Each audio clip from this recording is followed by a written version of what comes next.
Hello and welcome to Timberjack's Woodshop. My name is Steve. In today's video, I'd like to demonstrate the construction and assembly of one of my woodworking projects, which is a 4-gun, wall-mounted or standalone display rack. The rack I'm going to create is another one of these here that I'm showing in the video.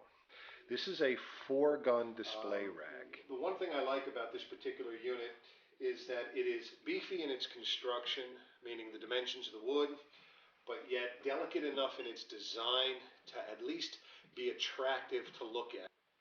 One of the important things that I want to mention right off the get-go is in producing a piece like this, we have repeating patterns that take place. We have the top part scroll piece that is up here, and it's mirrored by the bottom piece.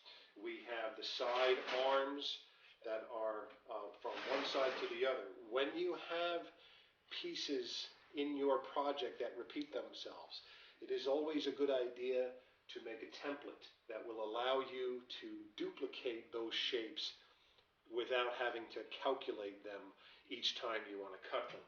And what I've gone ahead and done is I've created a template for my side, and I have created a template for my horizontals.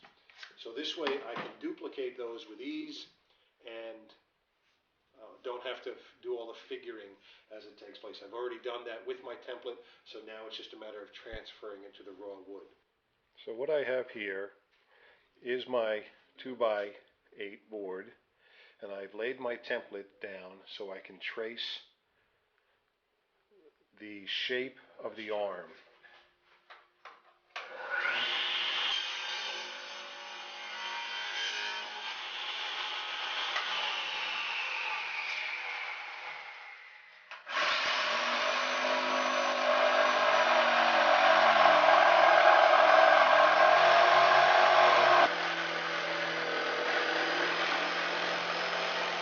That's garbage. So what we have is the makings, very rough. We have the makings of our gun rack. And this is important. You see where my line is, and you see where I actually made the cut.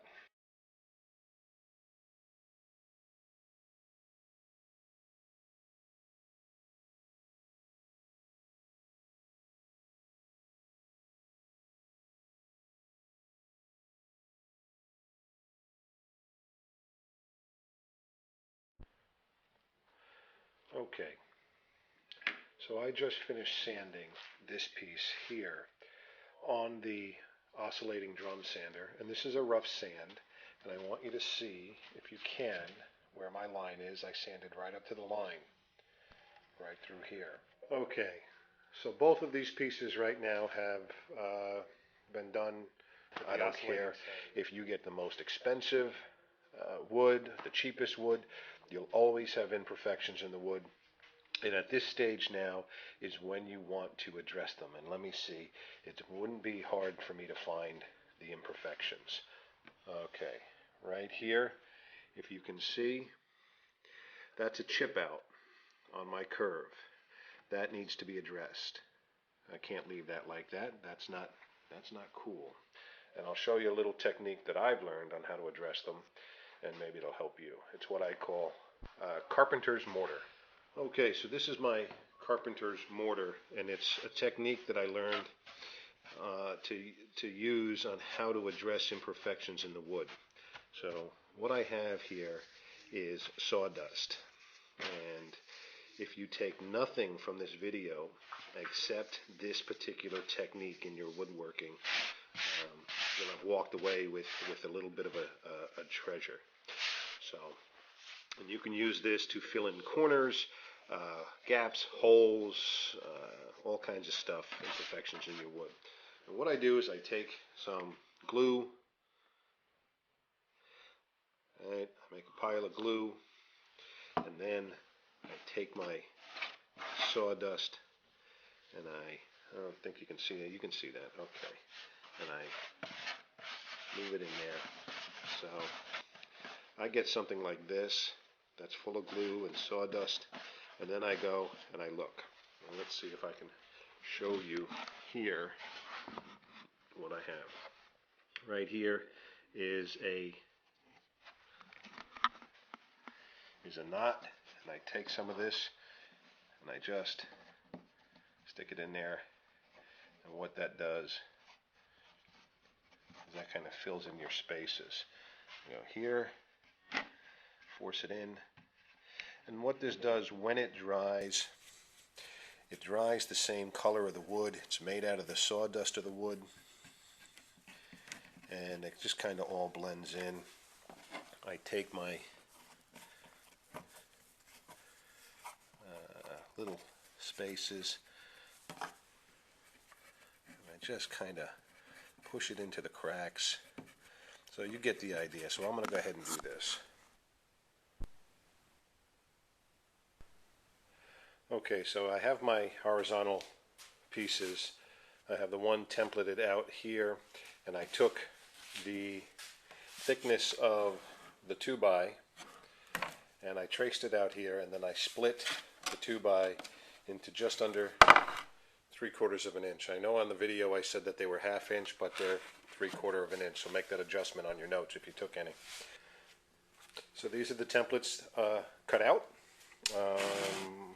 I cut them with the jigsaw to my line, then I used the oscillating sander to the line, and then I did a rough sand to clean them up, and here's what we have. So remember I talked about repeating patterns in your work, and how easy it is to do the patterns and not have to do all the calculations. Now if you look at that, you see on the finished piece, that's my pattern, and that's how the pattern recreates that piece. Pretty neat, pretty good, and that simplifies your work tremendously.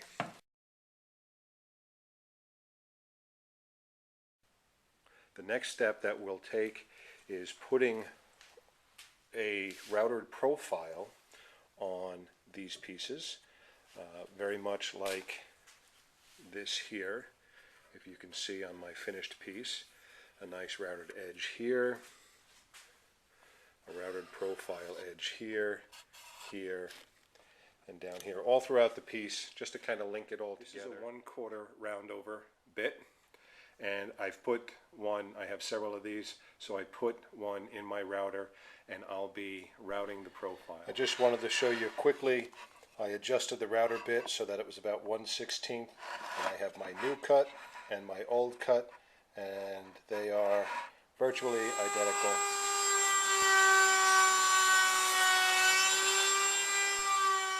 So you can see here the profile.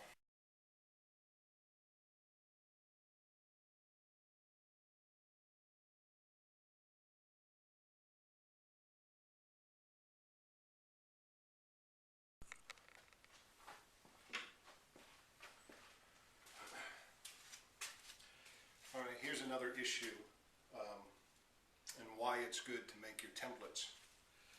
While I was constructing this piece, we have already seen it basically dry fit together. It looks like this piece. This piece is a display, and that's what I intended it to be, a gun display rack. My wife came in while I was working, and she looked at what I was doing, and we had a discussion, and she said, you're going to put guns in there, how are you going to secure them? And I said, well, it's not my job to secure them, it's the gun owner's job to secure them. And she says, yes, but you're making a rack and you don't provide any way to secure it. Can't argue, not going to argue. So what I came up with as a solution was to put a steel rod in between each rack here that the weapon can be locked to. And instead of trying to measure on my already cut piece, I did all my measurements on my template, and once I got my measurements as to where I want that steel rod to go, I transferred it to my actual piece after the fact, and now I have these holes here that a 1/4 inch steel rod will fit in from one arm to the next. It'll be locked in You can't remove it, and the weapon will sit in front of the steel rod so you can't see it, and then the gun owner, homeowner, can lock that weapon to this steel rod and give a secure feature to the display rack.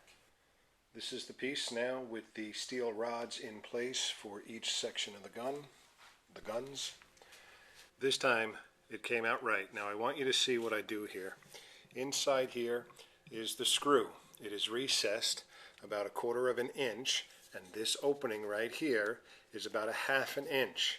I don't want to leave any screws exposed on my construction here, so what I'm going to do, you can go to the store and buy a bag of buttons and you know, hole fillers or whatever, but what I get is a 1/2 inch dowel, and what I'll do is I'll fit the 1/2 inch dowel in, cut it off, sand it down, and it will look like this right here.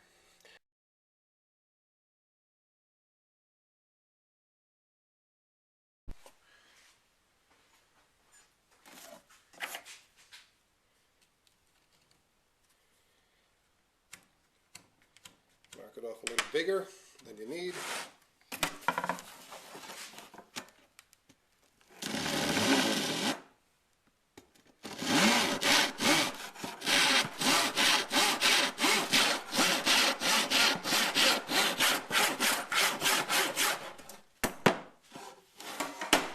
That's how you do it. Stick it in.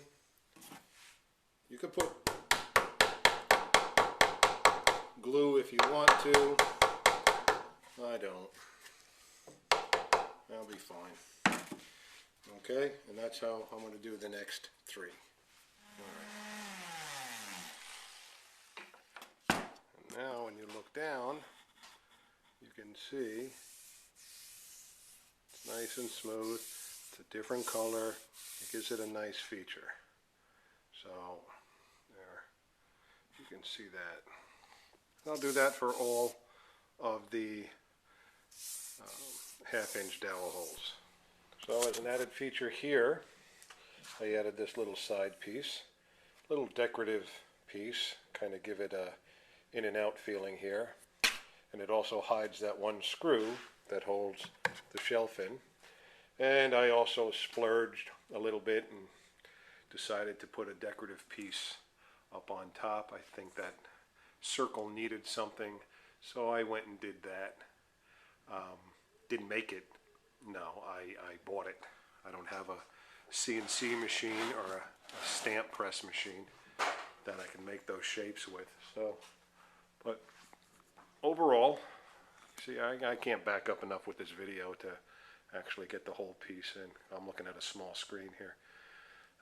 But that's it. So this is Steve from Timberjack's Woodshop saying, I hope you enjoyed the video or learned something from the video or had a chuckle here or there. Until next time, take care.